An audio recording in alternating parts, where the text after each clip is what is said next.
It never hurts just to kind of look at your notes. You go to college, professor might not say that, but honestly, before you come back to class, it doesn't hurt to take 30 seconds and just look at what you did. Sometimes it can put you a full 30 minutes ahead just because you're kind of right back to where you were. So are you looking at your examples from yesterday? Are you just kind of refreshing on the substitution method?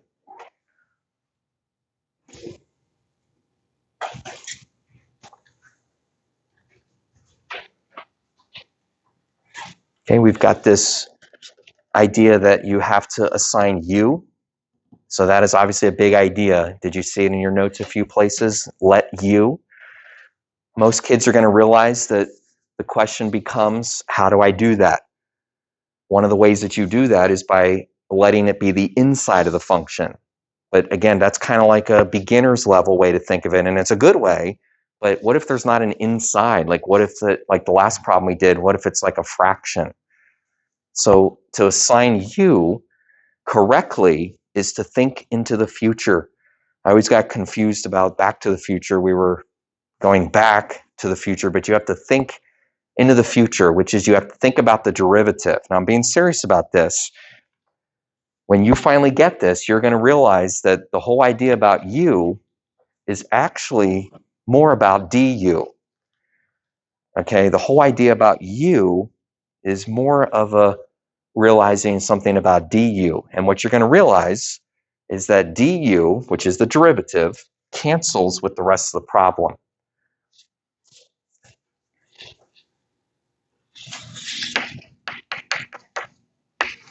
So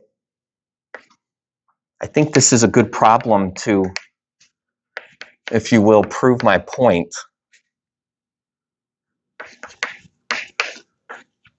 Let's see if we can integrate this bad boy. All right, what do we have here?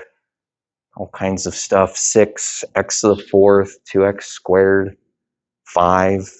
That's all to the third power. And then we have x cubed plus x out there.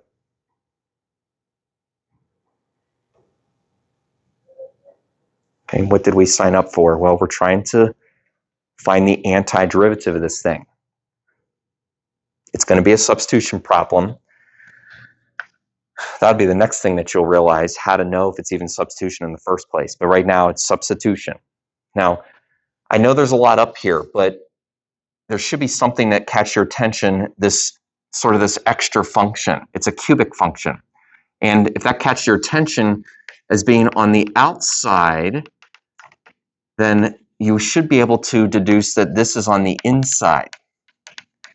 But if that's not good enough, which I kind of don't want it to be good enough, you might be wondering what this is all about, and maybe you think that that's on the outside. Okay, I want you to think into the future a little bit. What's the derivative of x to the 4th? Well, it's going to be something x to the 3rd, right? What's the derivative of x squared? Well, it's going to be something with just a regular x. See this out here? Okay, this is meant to cancel. It's meant to cancel with the derivative of u. And basically, it's realizing that the derivative of these exponents is going to line up perfectly with these exponents. Now, if you're saying, yeah, but the numbers aren't all the same, it's just about the exponents that need to cancel, because it's just about the x's that need to cancel. We'll work out the numbers. Let's let u equal this thing. X to the 4th, 2x squared, plus 5. We already kind of looked into the future, but we can be a little more exact now. Again, the exact derivative is a 4x to the 3rd, a 4x. Now, technically, that dx needs to be there because you're separating the du and the dx. If you're not really sure why, basically that stands for the derivative of x, which was the derivative of these x's, but it does need to be there. Okay, that right there needs to go. We need to cancel it. It's going to cancel with this. But I want you to notice that we can keep some of this. Like, if we just factor out a 4,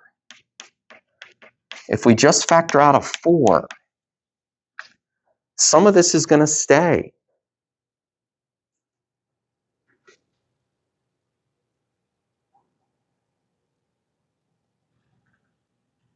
Okay, and it's really the 4 that, in a sense, is going to stay. But it ends up, you have to realize, it ends up being shifted over to the other side. Now, if I divide both sides by all of this, which is kind of like how we did it yesterday, okay, I'm sort of following the rules, if you will. And you can see how this x cubed plus x is now going to cancel with this x cubed plus x. Let's see here how we kind of want to write this. I'm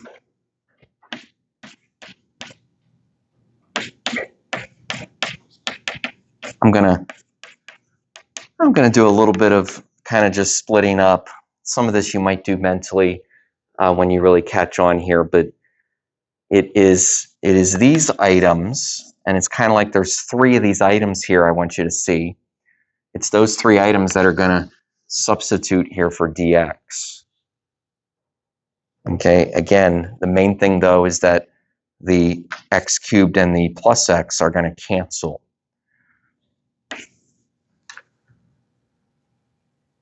Don't be scared to substitute. I'm going to just pause on purpose because I'll give you guys a chance to think a little bit. You should be substituting in 2 places.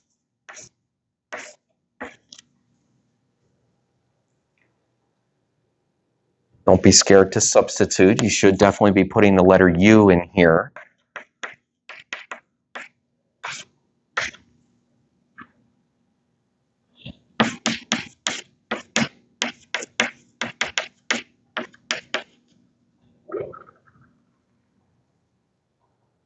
Okay, and then I do substitute each of these 3 items. This is why we did this. This was the goal. It has now happened. We have been able to cancel what we consider the rest of the problem. Another way to say it is we now have a simpler integral. Now, don't lose track here. I still have a 4, which technically is divided, so 6 divided by 4. 3 halves if you want to do that right now, but I'm going to write 6 over 4. I still have this u cubed, and, well, technically this du. But as everything settles out, that thing is much simpler. That thing is actually able to be integrated. To integrate is to actually change the function, to actually do the antiderivative. Again, this sometimes is a step that people forget. They do all this fancy substitution, but never actually do the power rule. So make sure you add to the exponent of 3. Make sure you divide by the new exponent of 4. You know, we want to see u to the 4th over 4. By the way, I changed 6 over 4 to be 3 halves. Okay, but as soon as I change this to u to the 4th, I now have the antiderivative, except it's in terms of u, which is a little weird because I want my answer in terms of x. So we have that sort of that extra substitution at the end of the problem. And that simply is going to be putting u back in.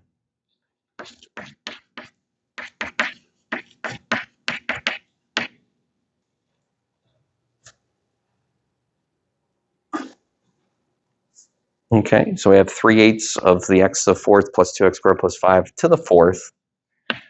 Don't forget the plus c makes it more right.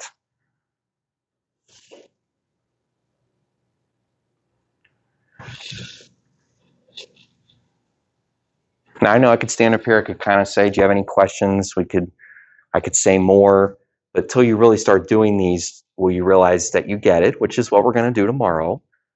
I do want to say something though, because it is, I'll say, a bit of an alternative to doing all this division. Okay, sometimes people say thank you, no thank you. but sometimes people are like, that actually is easier. Okay, maybe you just want to watch. I'm going to go back to the step where I factored out a 4. And again, you can just kind of look because we had this. It was looking nice right here. Okay, this stuff out here, doesn't that look a lot like this stuff right here? Again, x cubed plus x dx. Let me get rid of the box. That looks a lot like what I'm staring at right here. In fact, the only thing that really needs to be moved, arguably, is the 4. If I divide by 4, I now have I'll say a bit of a cleaner substitution. That is, I certainly can argue that this box, the whole thing, is equal to just this. And what that's doing is it's also canceling these x cubed plus x, but more in a substitution manner. Look, I get to the same place. Some people like this because they realize they get there faster. I get right here a lot faster. All I really end up doing is dividing by 4. I still substituted the u, but all that other stuff just changed out or substituted out to be du over 4. Okay, it's a little bit of a sly way, a sleek way of substituting. I'll point it out again if it seems like that it's helpful to you. Okay, let's look at, just to be honest with you, today is a little bit more of, here, I need to show you some stuff so you start to realize what you can do. Let's look at another fraction.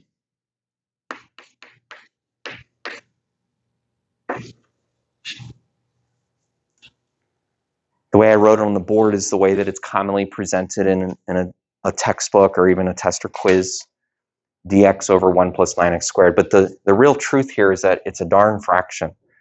Okay, this is going to be something you guys are going to have to work out. Let me do one thing that sometimes just makes it a little easier to look at.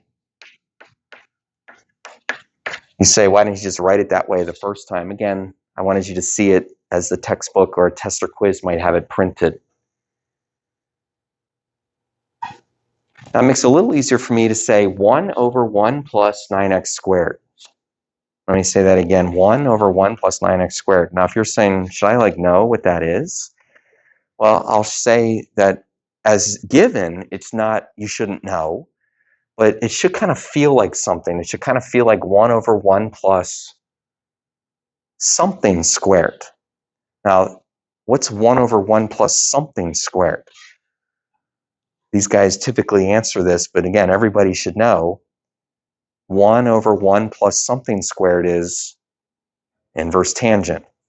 Now, if you're a little bit like, I don't see it, we want this fraction to turn into 1 over 1 plus something squared.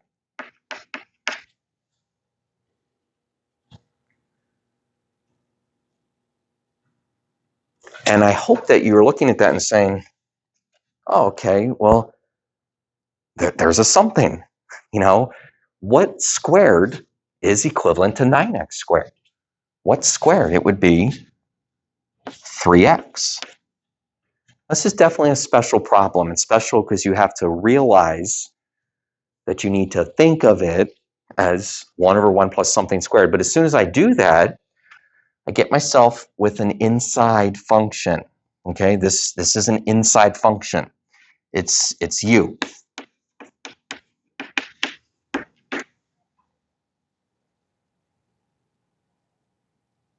Try not to sit there and say, well, I don't know if I would have known that. You might not have known it. That's why I'm trying to introduce you to this thinking for a fraction. But look, you can do the method. The method is to do the derivative.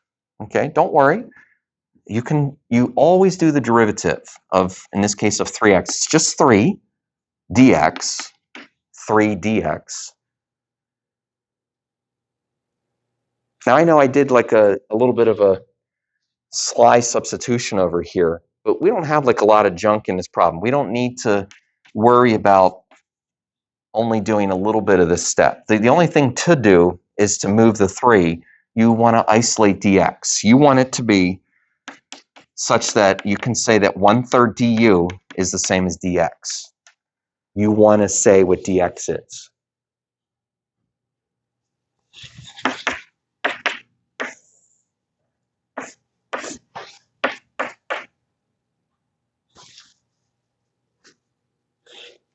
I'm going to stop there because, well, I'm wondering if you guys can substitute. What I wrote down certainly has to come along. So nothing's substituted yet. Can you figure out what it looks like with substitution?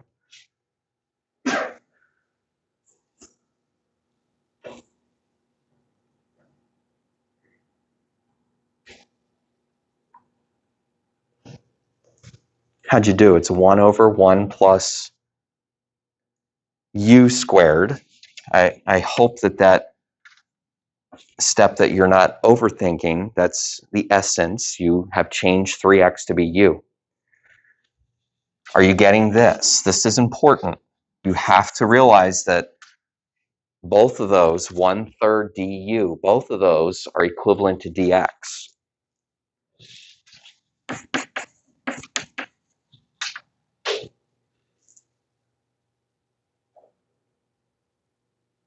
Now, this is usually the spot where kids are at different places. Some are ready for the final answer.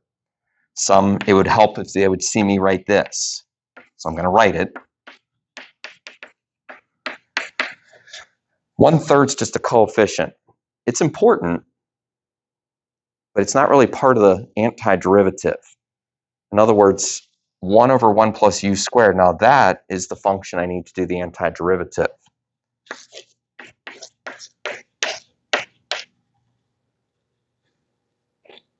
We're at that step. Can you take what Aaron said?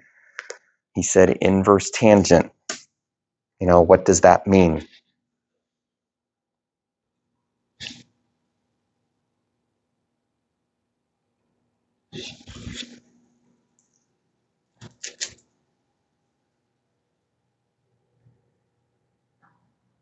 Don't forget about the 1/3. You don't really have to do anything with it, but it comes down, it's part of the final answer. And now you do the antiderivative. Folks, the antiderivative of 1/1 plus u squared. Inverse tangent. Now, it's the inverse tangent of something. Technically, I should write the letter u, but I think we're ready to say, yeah, it's just going to then substitute back to be 3x. So it's the inverse tangent of 3x. Can we just go right to that final answer? I think we can. We get 1/3 inverse tangent of 3x plus c.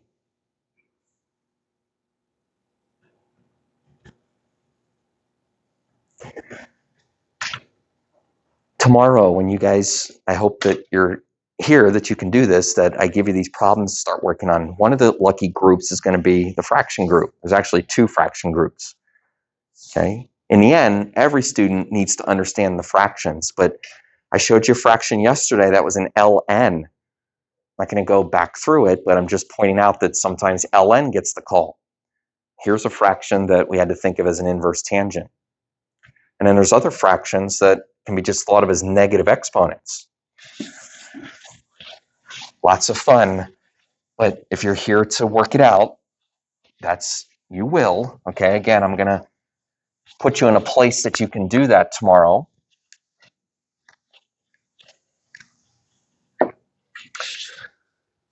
I'll